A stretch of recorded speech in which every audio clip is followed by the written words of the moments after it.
Selling your car in Illinois? Here's exactly how to sign your title the correct way. This is your Illinois Certificate of Title, issued by the Illinois Secretary of State. Everything you need to fill out is on the front. Before you start, sign in blue or black ink only. No other colors, no pencil or marker, and don't use whiteout or cross anything out. Mistakes can void the title. Step 1. Sign on the signature of seller line on the front. This releases your interest in the vehicle. If two owners are listed and the names are joined by "and," both of you sign. If they're joined by "or," either one of you can. Step 2. The odometer disclosure boxes.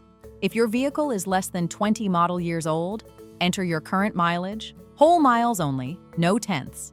Read it straight from your dashboard. If you're not sure whether yours qualifies, just enter the reading anyway. It's never a problem to disclose, only to leave it blank when it was required. If your title shows an exempt box, you can check that instead. Step 3. Print your full name on the printed name of seller line, exactly as it appears on the title. If there's a lien on your title, the lien holder signs off on the front, or provides a separate lien release letter. One thing specific to Illinois: once you sell, you file the seller's report of sale with the Secretary of State to release your liability.